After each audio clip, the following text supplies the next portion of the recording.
بسم الله الرحمن الرحيم. السلام عليكم ورحمة الله وبركاته. يسعدني أن أرحب بكم اليوم في الندوة الثانية من سلسلة الندوات التي أطلقها المركز العربي للتدريب التربوي لدول الخليج في ظل الظروف الراهنة، وبناء على معطيات الأزمة بعنوان القيادة التربوية بعد الأزمات، قيادة طريق التعافي.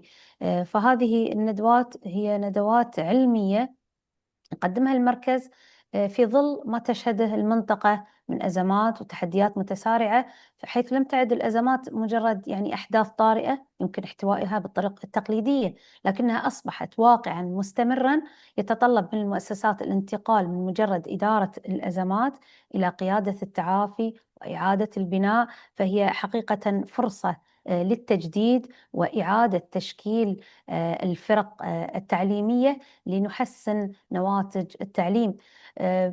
ننتقل اليوم إلى مرحلة أكثر تقدما من الندوة الأولى، حيث ركزت الندوة الأولى إلى التعامل الإيجابي مع الأزمة. الآن ممكن نتكلم عن قيادة طريق التعافي، الاستفادة من الدروس التي قدمتها هذه الأزمة لبناء أنظمة تعليمية أكثر مرونة وأكثر استدامة. نرحب بكم جميعا. نرحب بالدكتور محمد المقبل، معالي الدكتور معنا الآن لإلقاء كلمة افتتاحية. تفضل معاليك مدير المكتب العربي، مكتب التربية العربي لدول الخليج، لإلقاء الكلمة الافتتاحية. السلام عليكم ورحمة الله وبركاته. بسم الله والحمد لله والصلاة والسلام على رسول الله. بداية نشكر الجميع على تواجدهم وحضورهم، وشكر للدكتورة فاطمة والزملاء في المركز على الجهود اللي يقدمونها. وأعتقد أن اليوم هو مثل ما ذكر حضرتك، هو استكمال للاجتماع الغير عادي للمجلس التنفيذي، واللي كان فيه توافق مع جميع الوكلاء من الوزارات على أهمية أن يكون هناك دور ل يكون هناك دور للمكتب في حيث تقديم الدعم للوزارات. وكان من ضمنها أن يكون تقدم البرامج التطويرية والبرامج اللي يتبادل فيها الخبرات الدول الأعضاء، وأيضا الاستفادة من الخبرات الدولية والصديقة.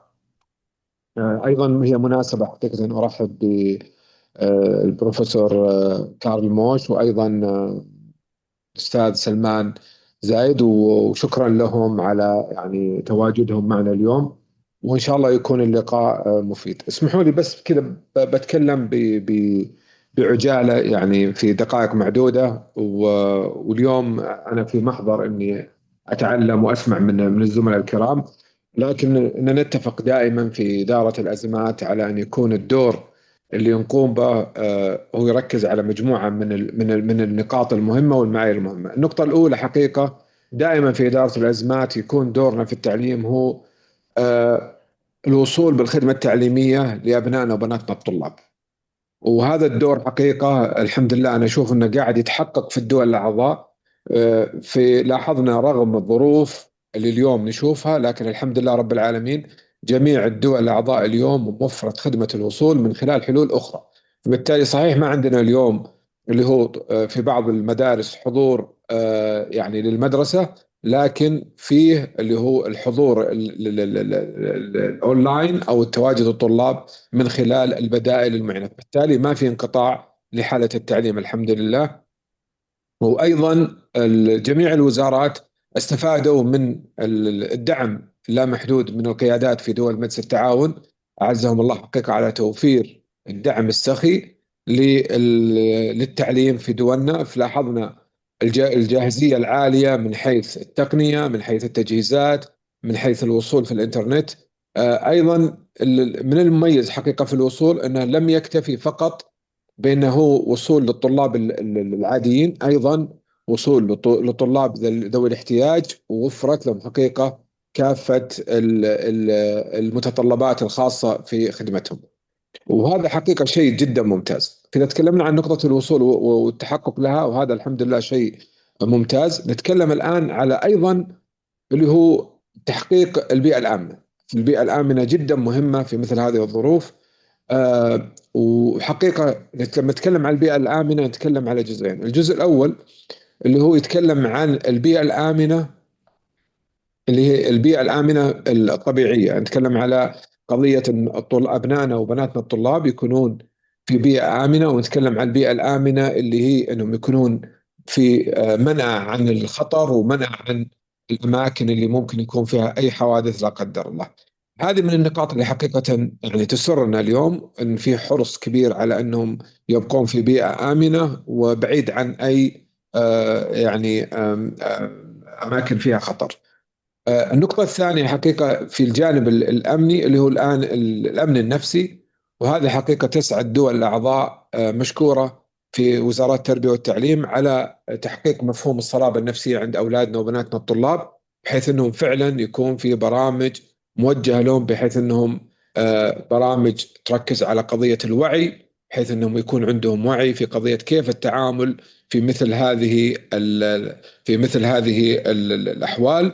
وأيضا يكون في عندهم وعي في تجنب الأماكن اللي فيها خطر، وأيضا يكون فيه الوعي ما يسمى بالوعي النفسي، بحيث أنهم يكون عندهم صلابة نفسية لمواجهة أي يعني حالة من الحالات اللي تعتبر جديدة ولله الحمد على دولنا.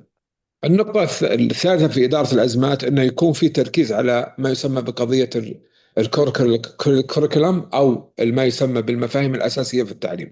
بالتالي في مثل هذه الحالة يكون التركيز عند المعلمين والمعلمات، خصوصا لما يتحول التعليم عن بعد أو أونلاين، يكون في تركيز على المواد الأساسية في قضية الفهم وقضية المعارف والعلوم والمهارات، وبالتالي يتم تداولها.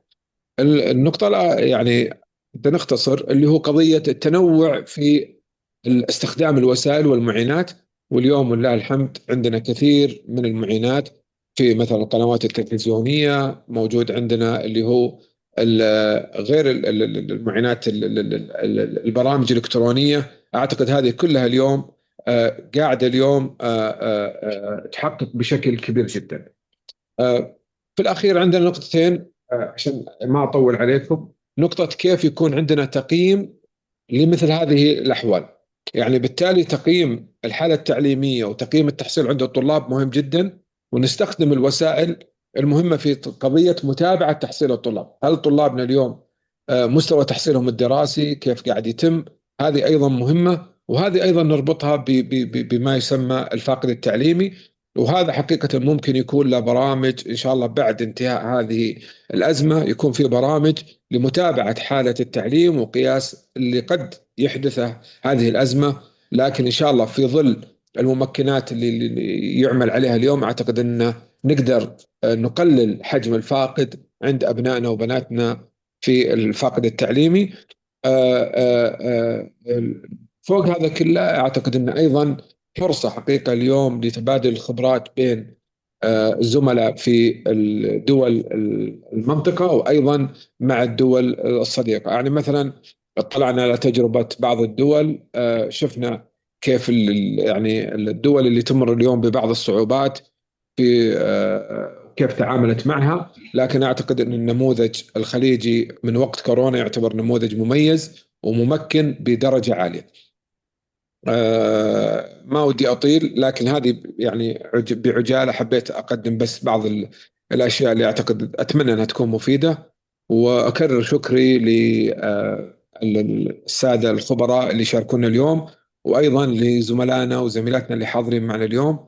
وحقيقة يسرني العدد الكبير اليوم معنا، وهذا يدل على حرص يعني كبير من المشاركين. ونتمنى حقيقة أن تكون يعني ساعتين ثرية يعني مفيدة، وتعكس بشكل كبير جدا يعني فائدة مباشرة لمدارسنا ومعلمينا وأبناء الطلبة. شكرا، وأسأل الله سبحانه وتعالى أن يحفظ دولنا، ويحفظ يعني دول الخليج والدول الأعضاء، ويحفظ المنطقة، وإن شاء الله ويعز قادتنا على ما يقدمونه. والشكر لنا. وحقيقة أنا اليوم يعني نقدر نقول دائما على أن المعلمين والمعلمات هم جنود التعليم حقيقة، في مواقفهم اللي سطروها حقيقة في متابعاتنا اللي قاعدين نشوف في دول الخليج. شفنا معلمين ومعلمات يقدمون حقيقة دور رائع جدا لهم منا كل التحية مع فريق العمل في كل مدرسة على ما يقدمونه من وقتهم وجهدهم الكبير اللي حقيقة يستحقون عليه يعني كل الشكر والتقدير، وهم حقيقة غير مستغرب منهم، فهم دائما مضرب المثل في كل ما دعت الحاجة لهم. فالشكر الكبير لكل معلم ومعلمة اليوم يقف في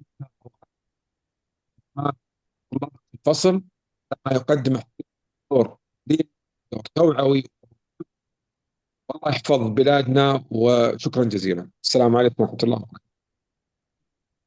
شكرا معاليك على الكلمة القيمة، وشكرا أنك أشرت إلى يعني هذه النقاط. وطبعا بالتأكيد نكرر الكلام الدكتور المقبل، أن الشكر للمعلمين اللي يقومون بدورهم في ظل هذه الظروف في جميع دول الخليج، والتكاتف الذي رأيناه، المجتمعات التي يعني رأيناها فيهم. نشكر أكيد قادتنا والقيادات في وزارات التربية والتعليم. يسعدنا الآن أن ندعو مدير الجلسة الأستاذ سلمان زايد. الأستاذ سلمان هو محاضر بقسم الدراسات التربوية في كلية البحرين للمعلمين، تمتع بخبرة أكاديمية وبحثية متميزة في مجال القيادة التربوية وتحسين أداء المدارس. حصل على درجة البكالوريوس في التعليم والاقتصاد، درجة الماجستير في التعليم في تحسين أداء وفعالية المدارس من جامعة أوكلاند، كما حصل على عدد من الشهادات المهنية المتقدمة في التدريس الجامعي والقيادة التربوية من جامعة هارفارد ومؤسسة بيرسون البريطانية. هو حاليا محاضر في الدراسات التربوية في كلية البحرين للمعلمين، شارك في العديد من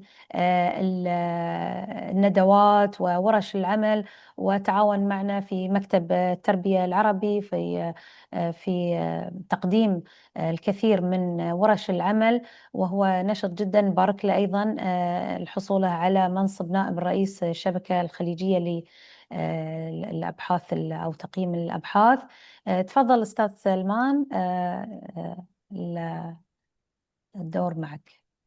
شكرا جزيلا. السلام عليكم ورحمة الله وبركاته. يسعدني في البداية أن أرحب بكم جميعا، وأن أتقدم بخالص الشكر والتقدير للدكتورة فاطمة المعاضيض وللمركز العربي للتدريب التربوي لدول الخليج على تنظيم هذه اللقاءات العلمية النوعية التي تسهم في تعزيز الحوار التربوي، تبادل الخبرات على المستوى الإقليمي. كما أشكر سعادة الدكتور محمد المقبل على كلمته التي أكد فيها على دور القيادة التربوية في مرحلة التعافي، وأهميتها في تعزيز استدامة جودة التعليم وبناء أنظمة تعليمية أكثر مرونة وقدرة على التكيف.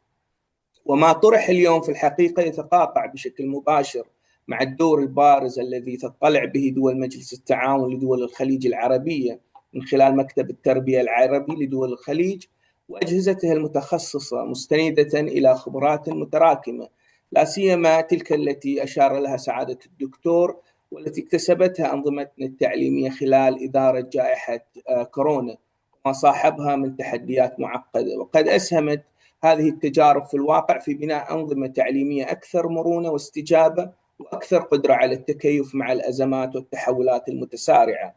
وفي هذا السياق تأتي هذه الندوة العلمية اليوم لتسليط الضوء على مرحلة بالغة الأهمية، وهي الانتقال من إدارة الأزمات إلى قيادة التعافي والتجديد المؤسسي، وهي مرحلة تتطلب قيادات تربوية قادرة على تحويل التحديات إلى فرص وبناء أنظمة تعليمية أكثر مرونة واستجابة لمتغيرات الحاضر والمستقبل. ويسعدنا أن نقدم لكم البروفيسورة كارول ميتش، أستاذة في جامعة أوكلاند بنيوزيلندا، وإحدى أبرز الباحثين عالميا في مجال الاستجابة للأزمات والتعافي في السياقات التربوية، مع تركيز خاص على القيادة في البيئات المعقدة. وللبروفيسورة كارول في الحقيقة إسهامات علمية واسعة، حيث نشرت أكثر من 50 دراسة علمية من بحوث ومن كتب وفصول في كتب في مجالات القيادة التربوية وإدارة الأزمات، كما شاركت كمتحدثة رئيسة في العديد من المؤتمرات الدولية، وشغلت سابقا منصب مفوض التعليم في لجنة نيوزيلندا لدى منظمة اليونسكو. ما نود التنويه للسادة الأخوة والأخوات المشاركين بأن الترجمة الفورية متاحة باللغة العربية ويمكنكم اختيار اللغة الآن من خلال أيقونة الترجمة في منصة زوم. ويسعدنا الآن أن نترك المنصة للبروفيسورة كارول لتقديم عرضها حول القيادة التربوية في الأزمات، قيادة طريق التعافي. I'm now pleased to hand over to Professor Carol Mitch, who will be presenting on educational leadership in a crisis, leading the path to recovery. Professor Carol, the floor is yours.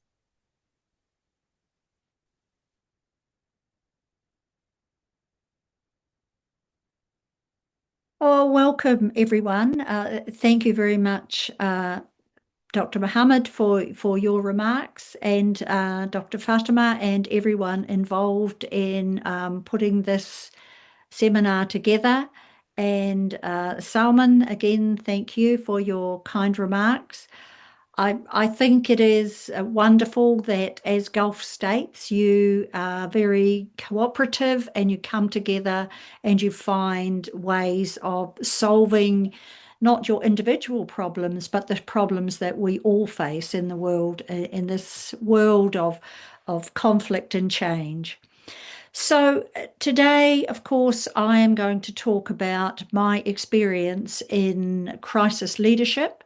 I'm hoping that you will each find something of interest to take away, something that you can think about within your organisation, within your school or your education system. So I'm now going to start the slides.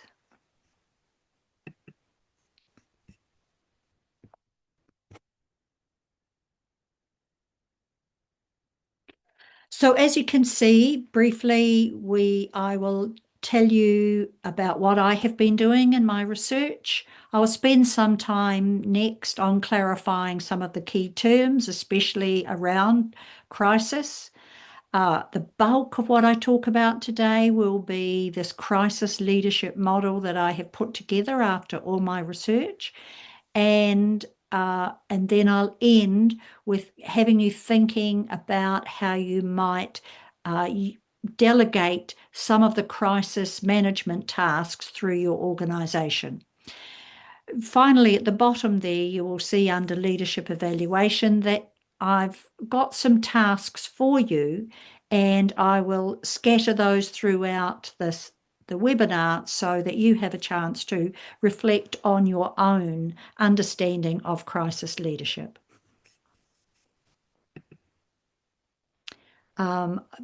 As you can see, you now all need to be looking at the Arabic version of the slides, but I will continue to talk to the English ones.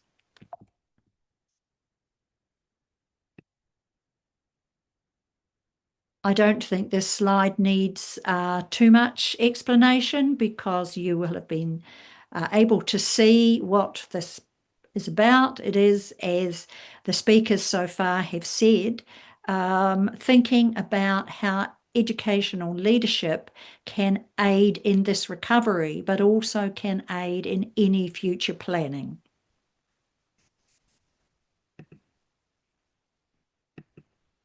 So let me talk a little bit about the work that I have been doing. Over the last 15 years, I have been working, as you can see, across 6 Asia-Pacific countries: Australia, New Zealand, Japan, Nepal, Vanuatu, and Samoa. And during that time, I have covered 6 different types of disaster and crisis, and they are listed there: earthquakes, tsunamis, cyclones, floods, wildfires, and most recently, the global pandemic. It was interesting to hear the speakers mentioning the pandemic. I think that has at least given us a basis to be able to move forward. We can switch into learning from home mode, as our speaker mentioned earlier, using TV, using Zoom, using the various facilities that we have to continue virtual education. Over this time, I'm mainly a case study researcher. I'm interested in listening to people's stories, but I have as you can see, collected over 600 different stories from principals, their leadership teams, teachers, parents, students, community members, even. I'm really sorry, but we'll give a minute for audience to transfer to the Arabic channel. Oh, they haven't transferred yet. Oh, they're still going. Okay. Let me know. Yes. So please, for everyone, choose interpretation and choose Arabic.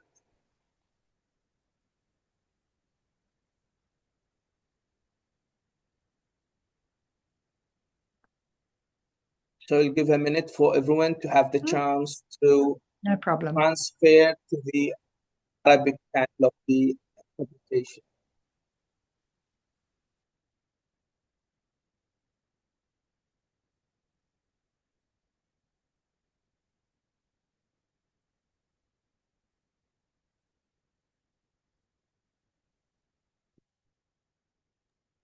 Also, I'd like to inform the participants that the presentation slides are available in Arabic, and you have now access to them in the chat. The center team has just provided you a link to the presentation in Arabic.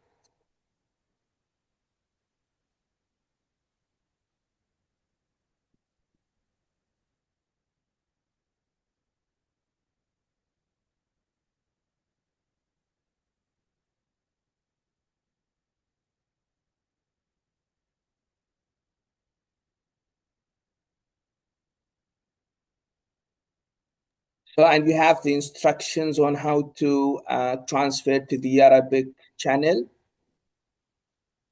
in the chat.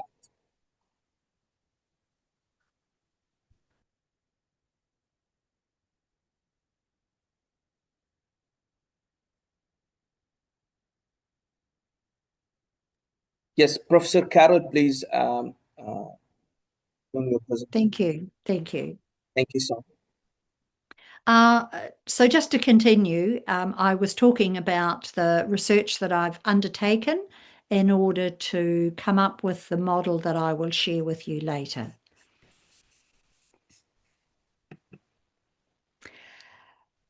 Out of all of that research across those 15 years, I've come up with 4 key themes. The first is the role that schools play as an anchor during any time of disaster or crisis, and that is very much the role that your schools will be playing now. They will not just be thinking about children's educational progress, they'll be thinking about how are they coping emotionally, psychologically, how are families coping, how is this changing the economic situation at the moment, and the role of schools in providing that moral, psychological, and educational support is really important. The second point is the role that principals and their leadership teams play. It is quite a switch to have to move from thinking about your role as an educator and educational leader and switching to being a crisis leader and manager. What are the things that you need to keep hold of as a leader, and what are the things that you need to delegate because you're in a crisis situation? And then the third one is the role of teachers, and thank you, Dr. Mohammed, for highlighting the importance of teachers. And teachers play 2 roles. If they are involved in the event itself, they're often what we call a first responder. They may be having to deal with the situation as it unfolds in front of them in their classrooms, and not many teachers are prepared for such a huge role. And once school resumes, as schooling has resumed in the Gulf states, then they find themselves trying to juggle the educational role alongside the pastoral support and care role. And finally, I was impressed across all those countries and situations with the role that children and young people can play as active participants in their community recovery. I think it's important that we don't always think of children and young people as being vulnerable and passive, but provide them with the skills and the opportunities to participate. It is much better for their own personal recovery, as well as helping with family and community recovery. And so finally, I'm just simply saying that this research has received wide interest from United Nations DRR, the Disaster Risk Reduction Group, UNESCO, OECD, and so on. And I do hope you will find some useful information in it as well. I'm going to start by just looking at a range of different concepts and definitions. So as you can see first, I'm going to talk about emergencies. Emergencies happen all the time, but we think of them as being short-term events. They're unexpected, they may cause some harm, but they're short-term and they're usually dealt with by local response services. Don't need to go any further than that. However, an emergency can become larger, a larger scale event that overwhelms local capacity, and that's when we start to think of it as a disaster. So a disaster usually has three things: suddenness, it's unexpected, lack of preparedness, people haven't got the resources that they need to deal with it, and the unexpectedness of the size of the event and the damage. And of course, it moves into the disaster category because existing systems simply are unable to cope with the size of the damage. And we think of disasters as coming from three different categories: natural hazards, earthquakes, floods, volcanoes, technological failures like dam collapse or a nuclear meltdown. And just in recent times, of course, we've had the Kakhovka dam collapse in Ukraine as part of the ongoing conflict there. We had the nuclear meltdown after the tsunami in Japan. So these have been other types of crises. And of course, then there are human interventions, which is what you are facing at the moment, such as armed conflict or school shootings that happen in countries around the world. But it's how all of these things might interact with each other is what is leading to this notion of a more complex or cascading crisis. So catastrophes then are the biggest in our set of definitions, as you can see, greater in size, scope and scale, and they completely overwhelm national response capabilities. And an example of that, of course, is the 2004 Boxing Day tsunami, which killed over 200,000 people across 14 countries. So in general, a crisis is seen as, with a disaster, an unpredictable event. It may be very urgent, it's happening right now, it needs to be dealt with. It often has uncertainty. How long will it go on? How big is it going to get? And it's usually very complex. Sometimes people use disaster and crisis interchangeably, but from now on, I'm really going to talk about the notion of a crisis. And you'll see that Smith and Riley, who are well known in their field of crisis leadership, call a crisis an urgent situation that requires immediate and decisive action by an organisation or a system, such as an education system, and in particular by the leaders of that organisation or that system. But what we're facing at the moment are these complex and cascading crises. So a complex crisis is where you have a range of risk factors. So I've suggested that they could be political, environmental, economic, or social. And these risk factors then coalesce with vulnerability factors. This is where there is not enough preparation. There aren't enough resources. People aren't prepared. We don't have the personnel to manage it. And somehow these all come together and create these multifaceted, in other words, where a whole range of agencies and organisations find themselves unable to cope, and that the situation is in multi-layers, from international to national to organisational to local, and each of those requires some coordination, but you need the overall large-scale coordination to try and resolve that issue, and certainly to prevent escalation, which is why I applaud what you are doing in the Gulf states to come together and see the nature of that large-scale coordination as a way of resolving what you're facing.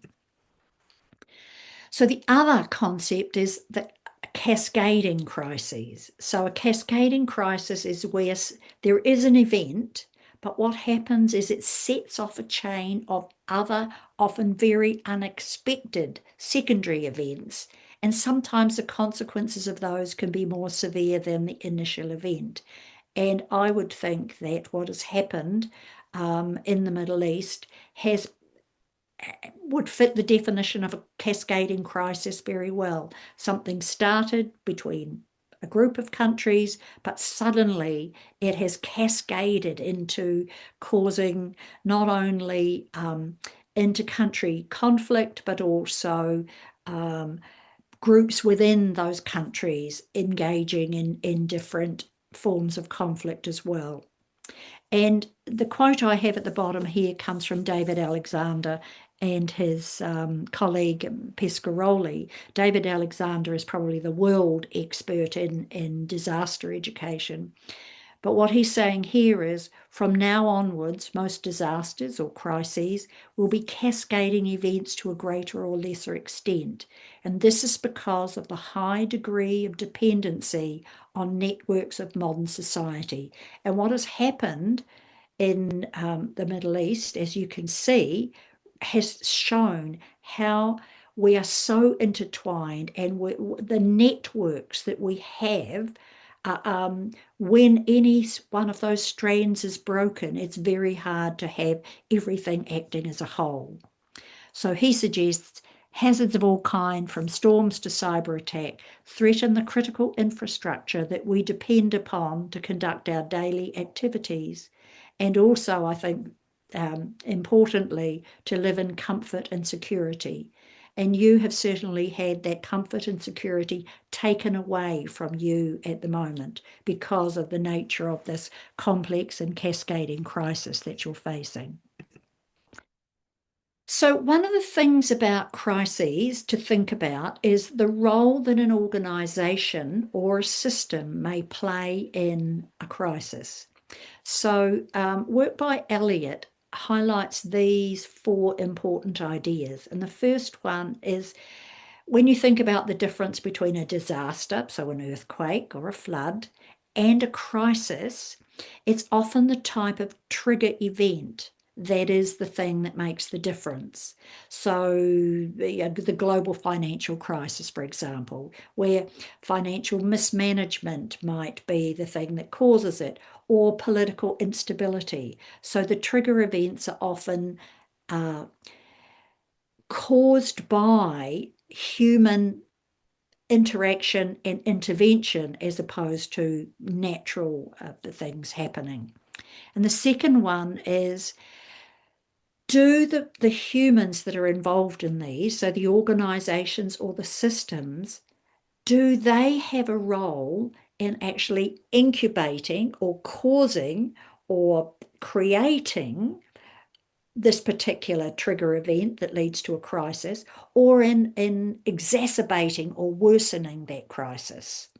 And I think that's something for us to think of. Can we minimise the harm as opposed to exacerbating the harm?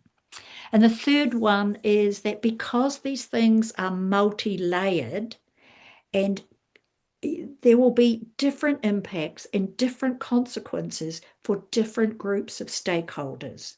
we're not treating everyone as the same. There will be people for whom it is important that they get the support earlier than others, or they get more resources than others. We need to think about that as well. And the final point is the role of the media. And Elliot talks about including social media and how they frame, describe, explain whatever the crisis is. And sometimes we know that media, including social media, can exacerbate that crisis. And we have to be very careful about misinformation and disinformation. And I would add, as Elliot wrote this in 2014, we need to think about the changing role of technology and AI. And for me, a perfect example of both technology and AI coming together at the moment is the use of drones.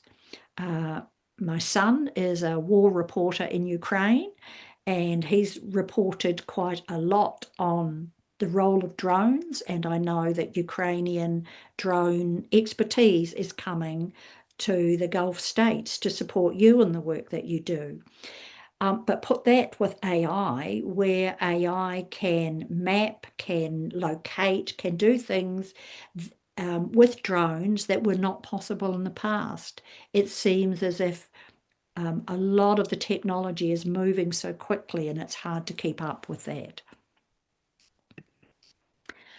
So on this particular slide here, what I'm trying to explain is that the blue circle cut into 4 quarters on the left-hand side is how we've always been told crises or disasters go around in a nice cycle.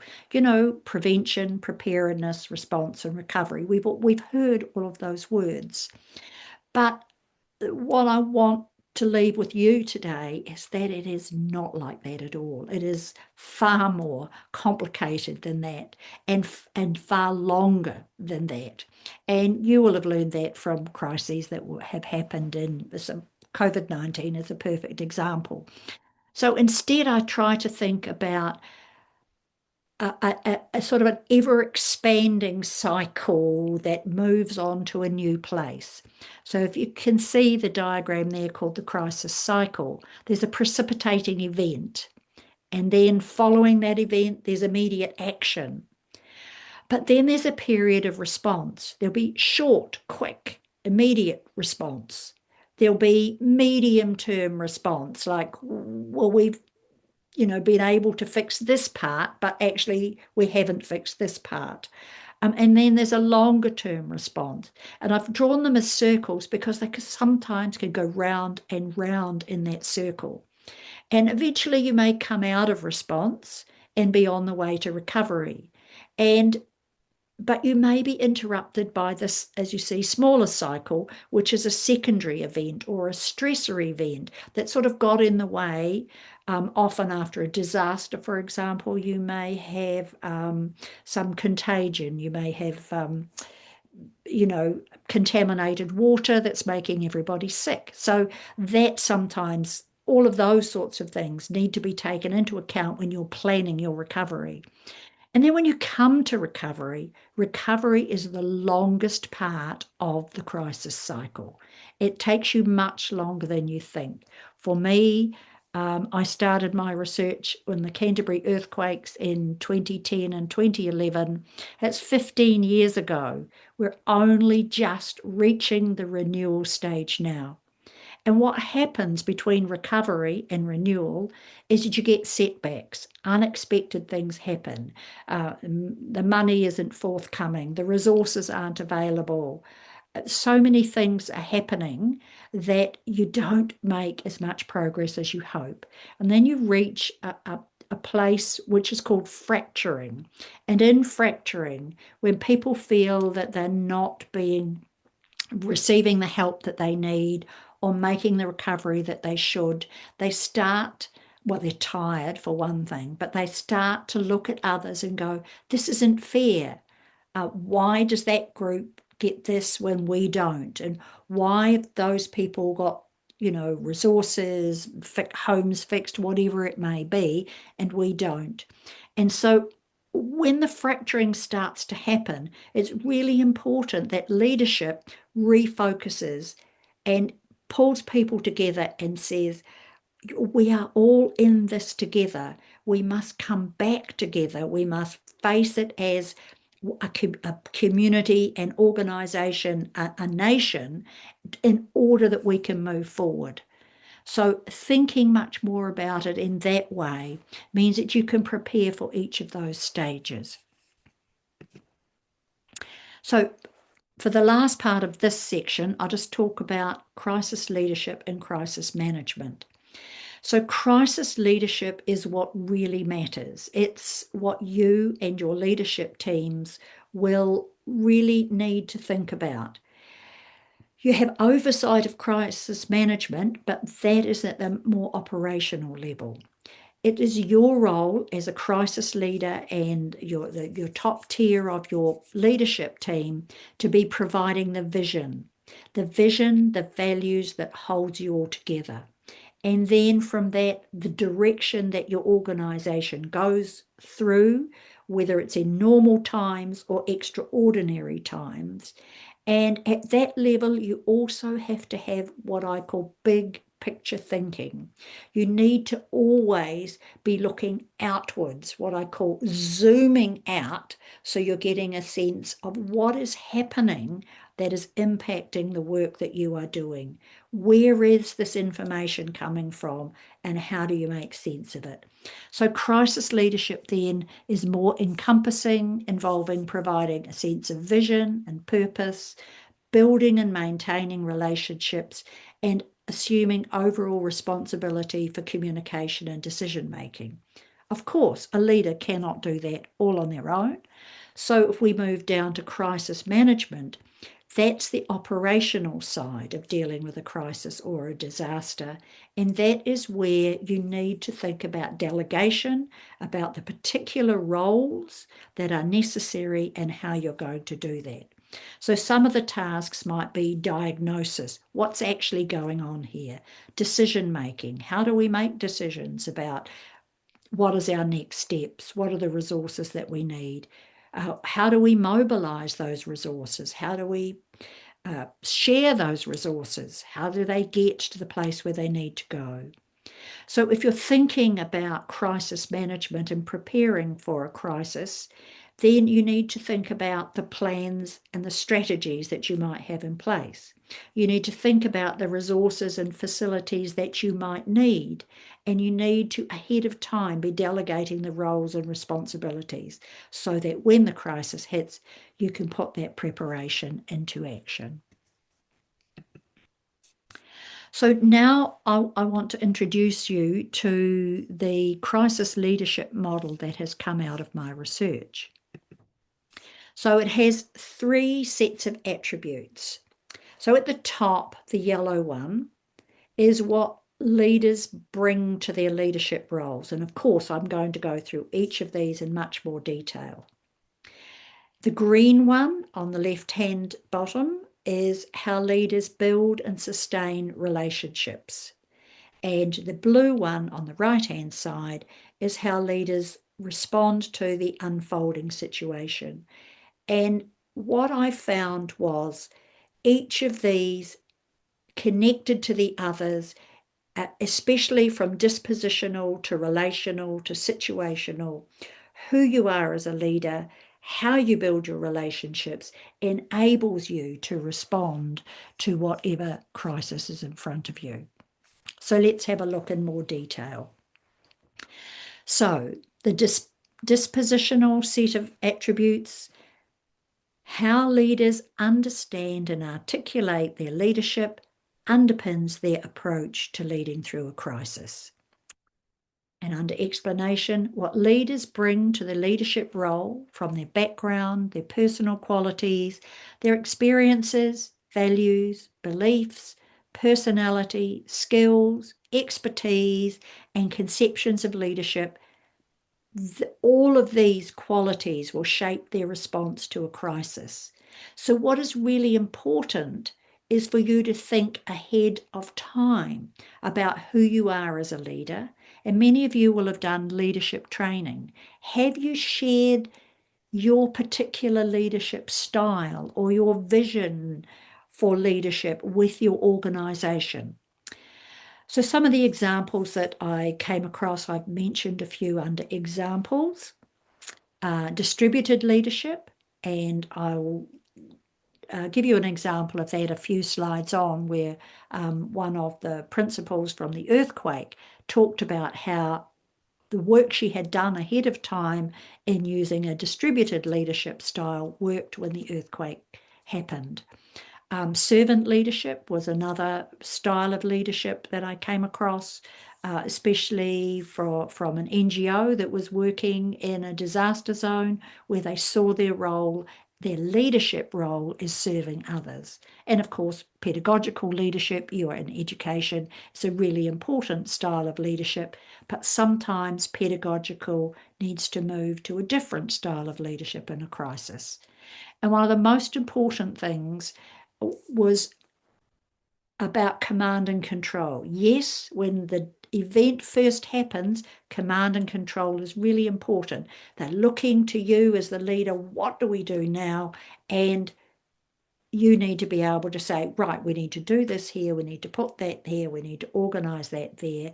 But once that initial phase is passed, then you can't keep that up. It's too exhausting. And so you need to ensure that you have delegations and that you can distribute and that you can build emergent leaders in order that you can all do this together. And the other most important point under examples there was about the human face. Yes, you want to keep your organisation going. Yes, you want to look after its core purpose. But this can't happen if you're not looking after the humans, your students, your teachers, your families. You take on this extra human face of leadership in a crisis situation. And at the bottom there, just to let you know that my research finds resonance in other research on leadership. And I just picked a few examples here. So various sources of research tell us that servant leadership increases commitment in the organisation by 33%, and that transformational leadership can lead to a 22% increase in team performance, and that democratic leadership has a 21% higher retention rate among employees. And at the opposite end, if autocratic leadership is the only style on offer, it increases the burnout rate of both the leaders and the people who work in their organisation. So a lot of this human face is supported in other research as well. So here's just a few examples from my research. I had a New Zealand school principal who said what helped him and his school get through the earthquakes was drawing on Māori values. So those are the Indigenous people of New Zealand. Arohanui, how do you care for others? How do you show compassion to others? And manaakitanga, how do you treat your students, your staff, and your community with generosity and hospitality, especially when people have lost everything. And then also in the first paragraph, I'm talking about the NGO leader who was drawing on his faith and said, my role is service to my community. And he had a very clear sense of what drove him as a leader. Another in Japan, I was really taken with one of the principals that I interviewed who said he did not see his own family for 5 days.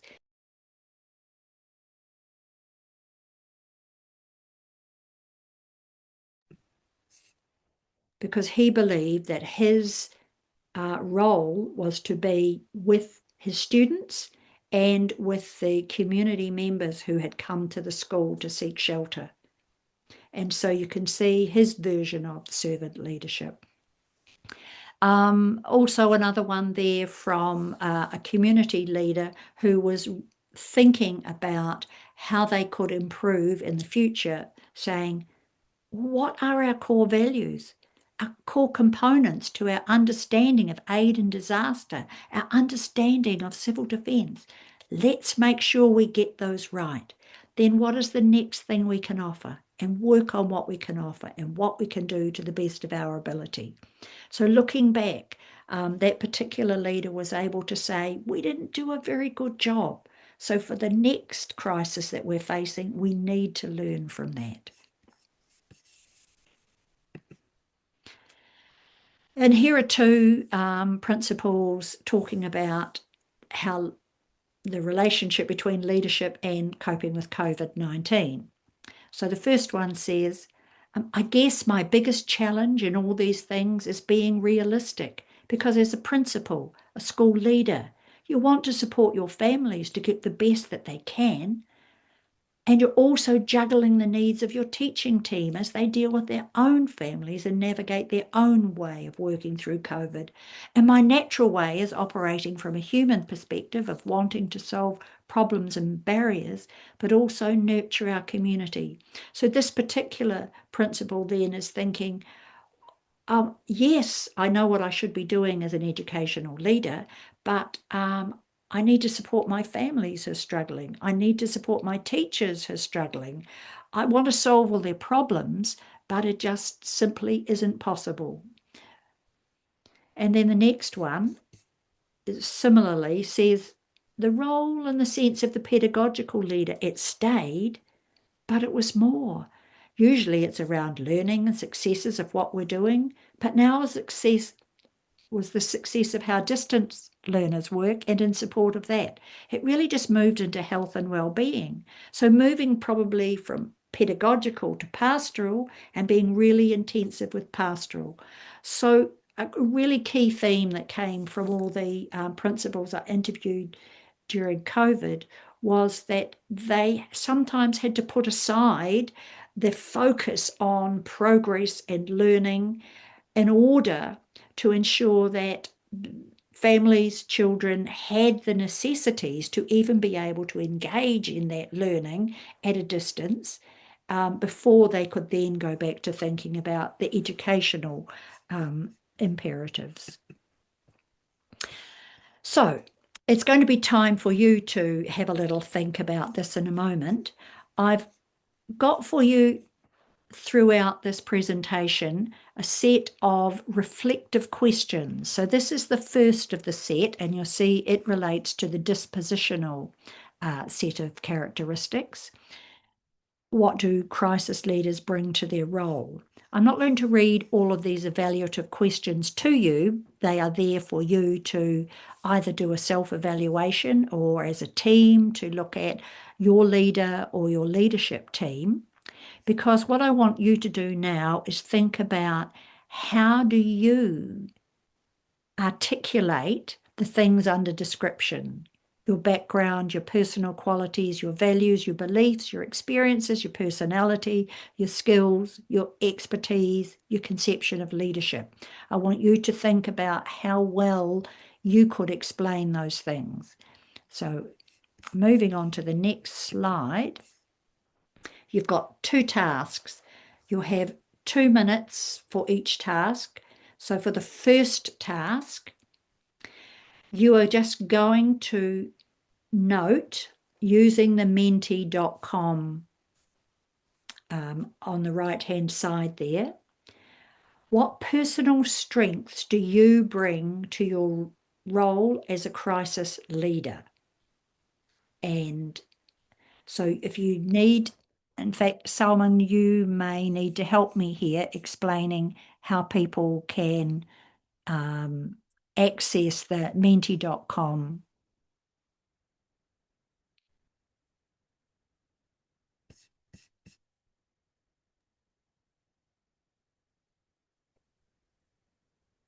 So you can access the activity. You can just scan the QR code, and then you can put the code that shows here that starts with 8 and ends with 9.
نعم.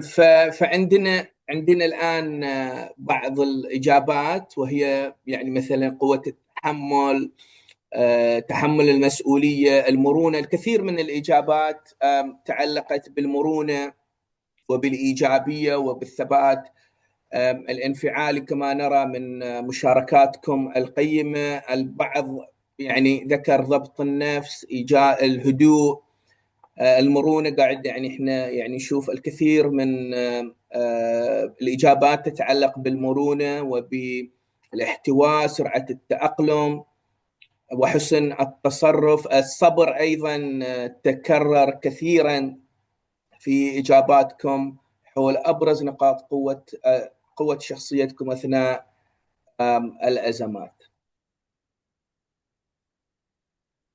نعم دكتورة وبروفيسور كارول،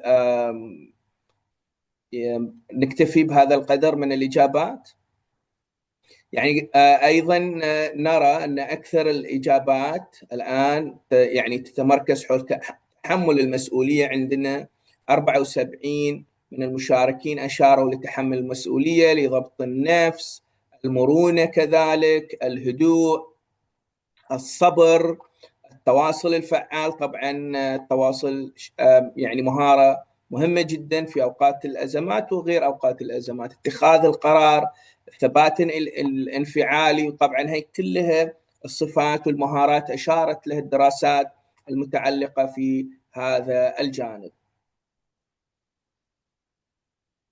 كذلك الآن عندنا السؤال الثاني: كيف تنعكس هذه السمات التي يعني كتبت عنها على تصرفاتكم أثناء الأزمات؟ نعمل نفس الشيء، نعمل سكان للكود وندخل الرقم مثل السؤال الأول.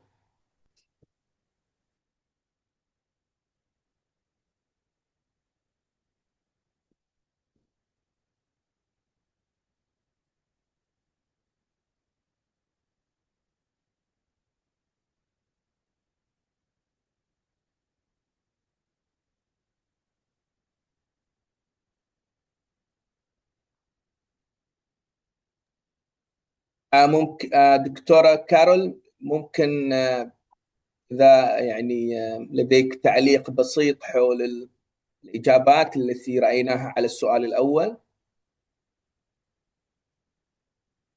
بشكل سريع قبل أن يعني نأخذ الإجابات على السؤال الثاني.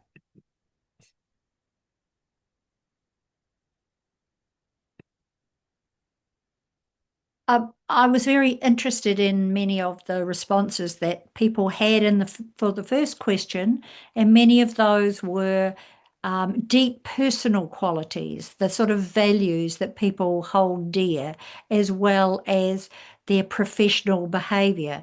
And it's interesting that these two are really important, aren't they? Who you are as a person, your personal values and beliefs, and then the role that you play as a professional. And I think we had lots of examples of both of those in that first round.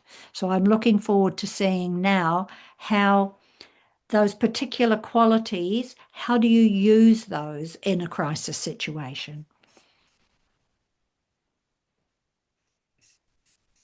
نعم، نرى الكثير بروفيسورة كارول، نرى الكثير من زملاء يقولون أن يعني انعكس هذه التصرفات على أو هذه السمات على تصرفاتهم التفكير الإيجابي. كثير من الزملاء أشاروا إلى التفكير الإيجابي، أن قادتهم هذه السمات أن يفكروا بشكل إيجابي، حسن التصرف، المرونة مرة أخرى، التخطيط الجيد أيضا، وكذلك ضبط النفس والثقة بالنفس. نرى كثير من التعليقات يعني ركزت على الثبات الانفعالي، على المرونة، على يعني الجوانب النفسية، وهذا يعني شيء جيد. طبعا نحن نحتاج إلى مثل هذه السمات وإلى مثل هذه يعني الصفات عند التعامل مع الأزمات والكوارث. الآن يعني المجال للبروفيسورة كارول للتعليق وإكمال عرضها. تفضلي بروفيسورة.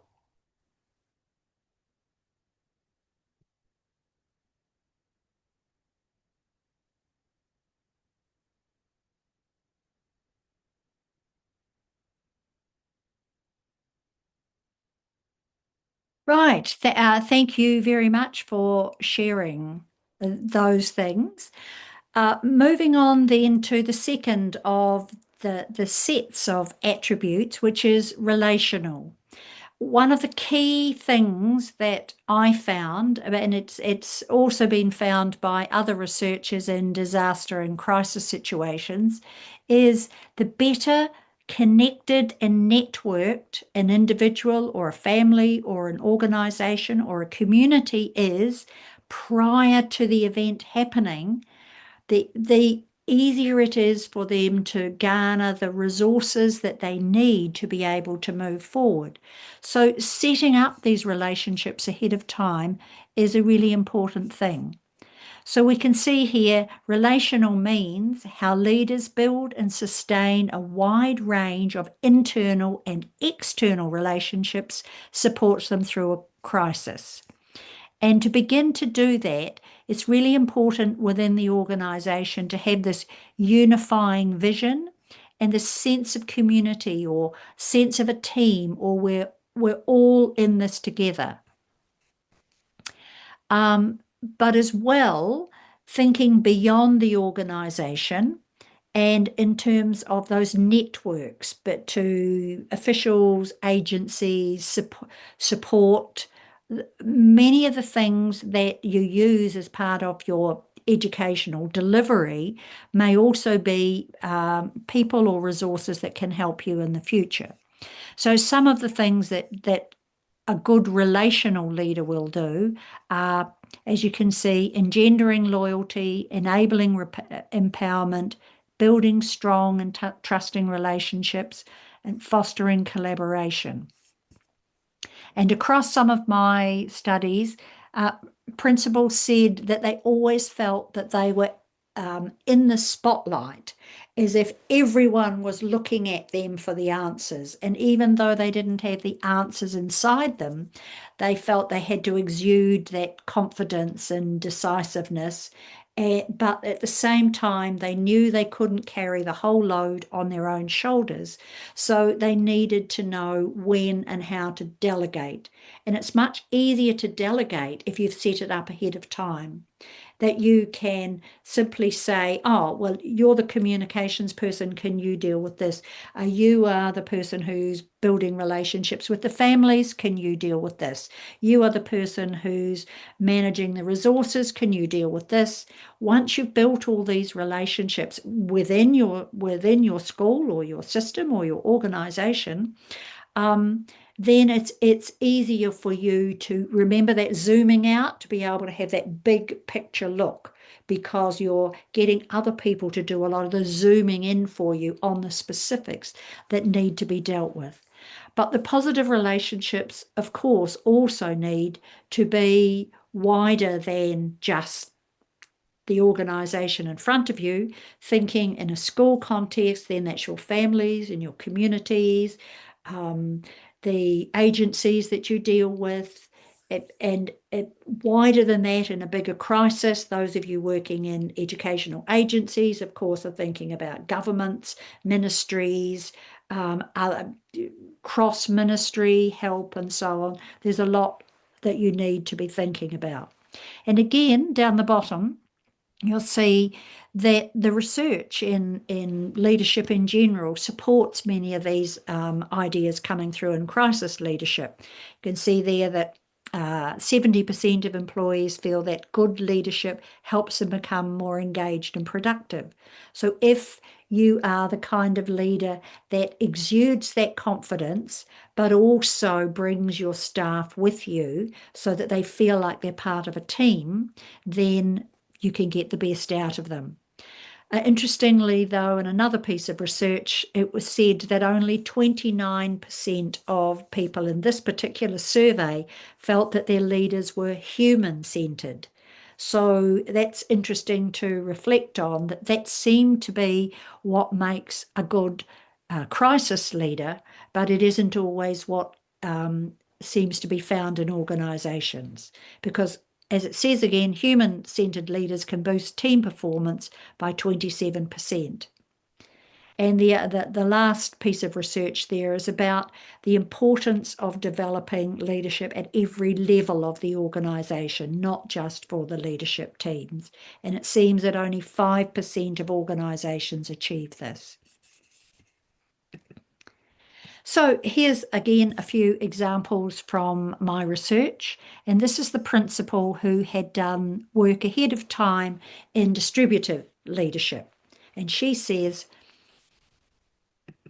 on the day, the leadership team kicked in and they were making sure the right thing happened. The training and upskilling really worked for the school. They worked calmly. Sorry, that's just trying to move things that I've got on the front of.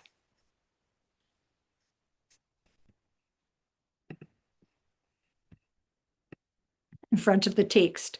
And we've gone one too far. Sorry. They worked calmly with no personal heroics. The deputy principal, the assistant principals and team leaders went and did what was needed at the time. The administrative leader, who was also part of the leadership group, knew to go to the gate and meet the parents and tell them to stay calm. And then we have a business leader, and in this particular case, the building collapsed, the building that they worked in, and they had 18 deaths of their staff. So we did a lot of work in terms of just making sure families had resources, money, basic things like water. We arranged a tanker of water. We had a whole lot of supplies organised. And then obviously there were all the arrangements for people that were killed and injured, and just managing the whole process. So you can feel how this particular leader thought the human-centred is the most important thing. And in this particular case, similarly during COVID, caring for the community was in the forefront of my mind. That was more important than anything else, whether it was just, sending a text out to a family that we hadn't seen and just checking everything was okay. But the last quote here is actually about networks that support you as a leader. And this principle reminds you that you have your own networks who can support you.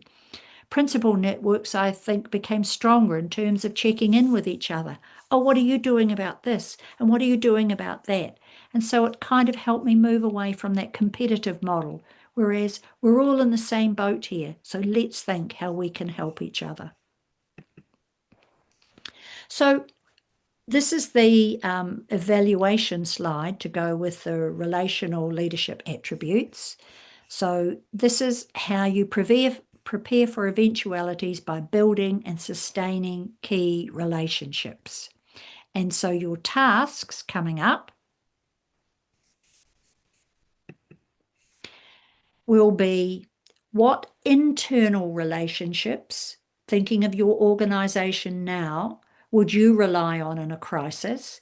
And you may prefer to put their titles rather than their names. Maybe Professor Carol, maybe audience can just take this as a homework, and they can reflect on these questions in their own time, because we are minding the time.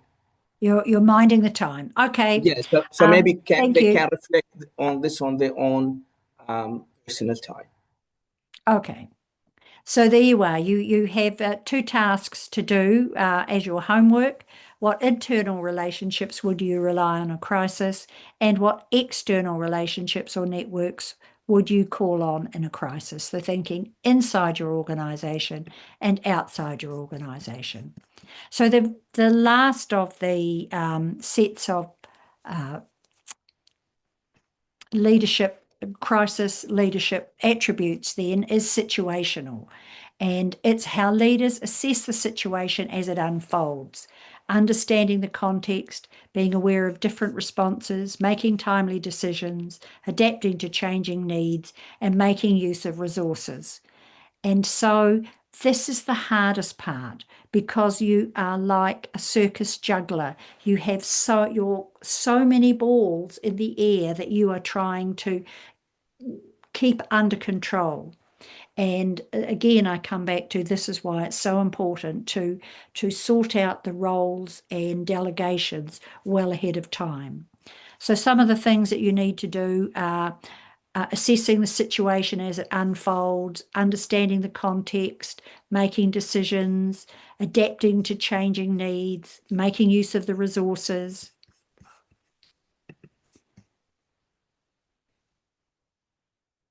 Sorry, we seem to have gone backwards. And the point that I make under examples is that in many leadership programs, you do the what kind of a leader am I and how to build relationships within your organization, but very little training is for the complications that come in terms of how do you manage the flow of information, how do you think creatively and solve problems, how do you manage constantly reappraising what's happening around you. And at the bottom there, I just wanted to highlight some of the crisis leadership skills that come out of the crisis leadership research. One is to have a sense of a crisis before it happens. How do you tune into what is happening around you so that you get a sense of, I think something's happening, something's coming, we need to prepare for this. You can't do that so much in a disaster, but crises often take some time to unfold and you do get a sense of a warning. Then how do you mount a response? How do you develop a network of teams? How do you elevate leaders? So this elevating leaders means looking at your organization and saying who's got the skills. They may not be in the leadership hierarchy, but they may have the skills that are going to work in this particular situation, as well as demonstrating empathy, communicating effectively, providing stability, reassurance, confidence, and giving everyone a sense of control.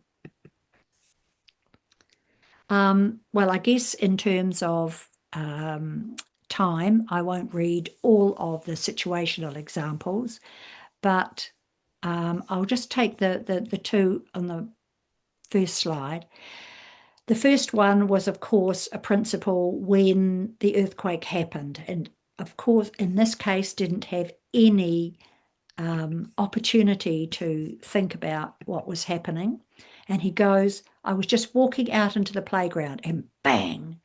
So the response from me was, right, what do we need to do here? We need to make sure the children know where to go and to go there immediately and not go back to their rooms. We set off the alarm and the children assembled in our assembly area. You can hear the mental process of him thinking about what do I do now? And the bottom one is the same business leader who had the 18 people who died in his building. And here he's thought, how can I manage both the business and the recovery of the business and the care for people, the human face? So he invited back the ex-CEO. So here's what he says. I led the recovery of the business here, and one of my old colleagues, who was the ex-CEO, came back and managed all the families of the deceased. We had a floor plan of 50 people. We had 30 people in the building that were trapped. 10 of those were killed, 10 seriously injured, 2 double amputees, just huge emotional damage. We lost all our records, all our systems, and so we had a huge rebuild job. But the reason I chose this one is this leader chose not to do it all on his own. There was no way he felt that he could manage both the business side and the human side.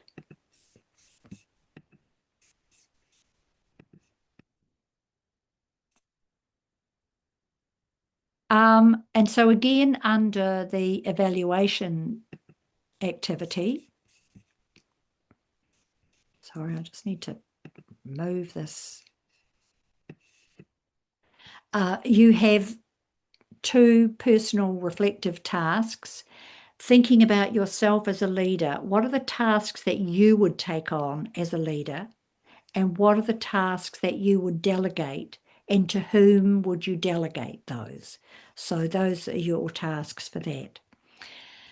So finally, I just wanted to think a little bit more about if you're going to undertake delegated type of leadership.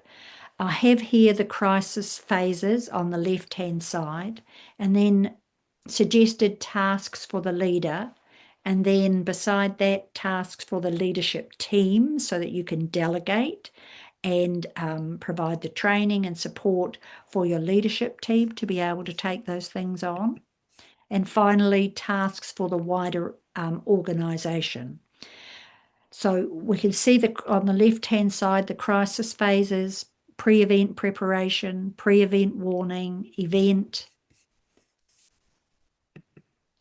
and then immediate response, ongoing, short-term response, and coming now to recovery. So we've got that initial recovery, if you think about the long tail that I had in my diagram earlier, and we've got medium-term recovery and long-term recovery. This is exactly where you find yourselves at the moment. So it's important for the leader to think about how they are going to manage their leadership tasks, and there's a list of those there, but also what they have delegated to the leadership team so that they can gather data that provide back to the leader in order to continue making decisions, but also thinking about what are the needs of the organisation. So, and many of the needs I've listed on the right-hand side are those pastoral care needs where you need to be thinking about the human side. How are people coping? What are you doing for those who are not coping? How are you supporting them to help their own recovery as well as the recovery of those around them? And how well do you understand grief and loss and trauma? These are really big issues, especially and the loss may not be human, it may be material, maybe the loss of a home, it may be the loss of security and safety, especially for children. This is really important.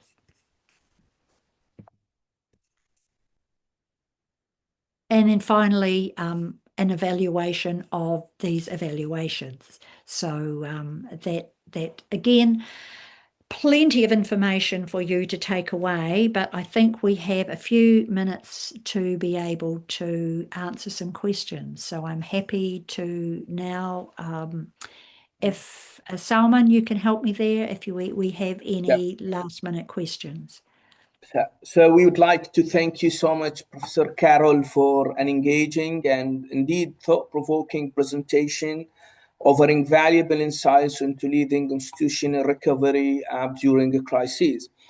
As with many meaningful learning experiences, the conversation continues through dialogue, ongoing dialogue and sharing of perspectives. And indeed, we have received many questions from the audience, but minding the time, I will try to a couple of them.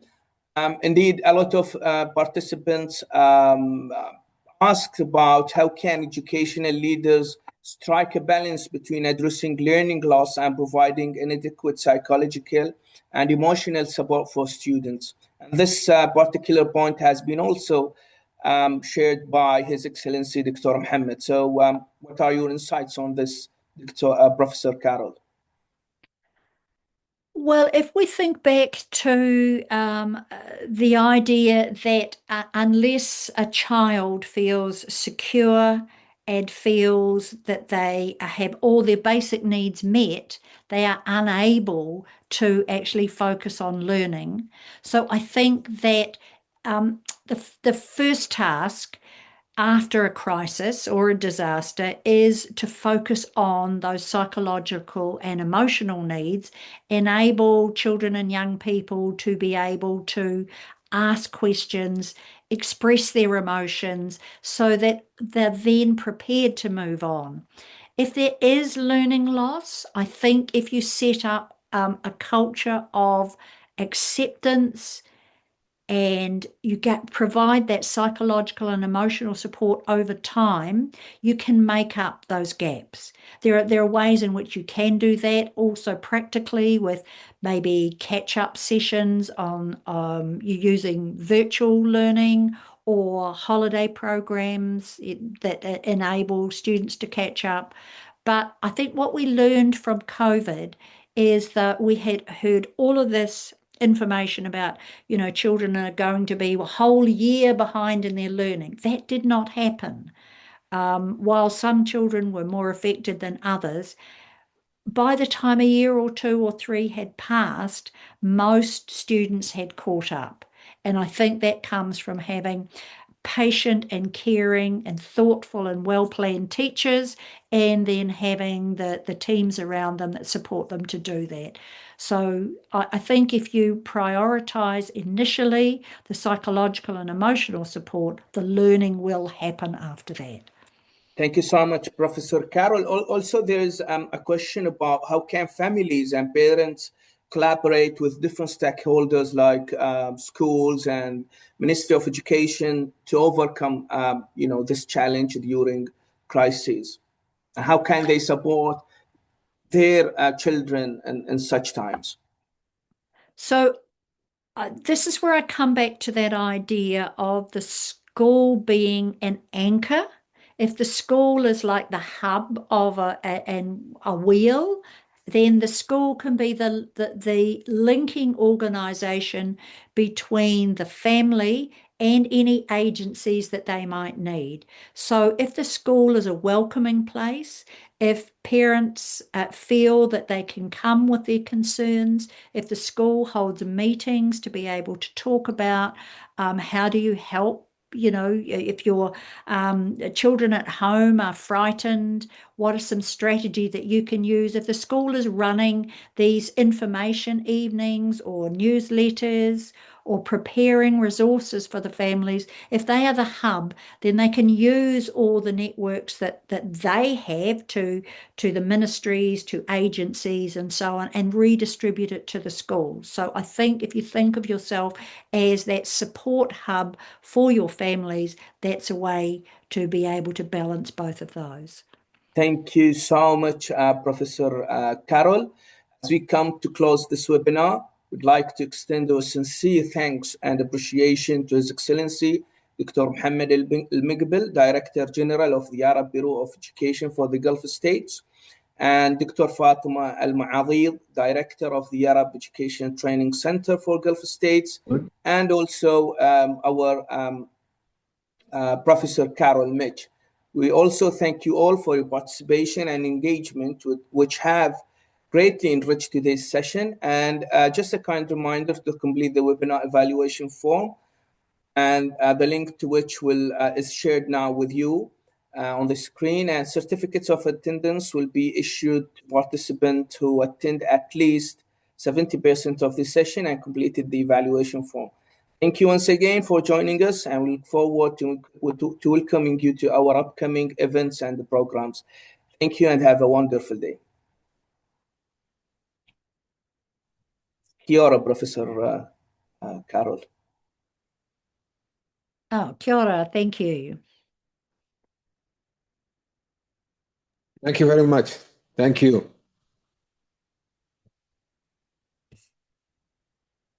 شكرا دكتورة فاطمة، وشكرا دكتور سلمان، وشكرا للجميع، وصراحة محاضرة رائعة، وشكرا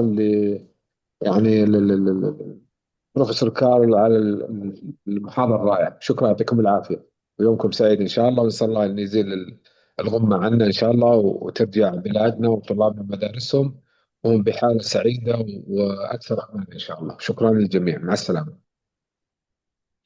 شكرا لك دكتور محمد على الدعم، شكرا للأستاذ سلمان، بروفيسور ماتش، ونشكر أيضا المترجمة وفريق المركز.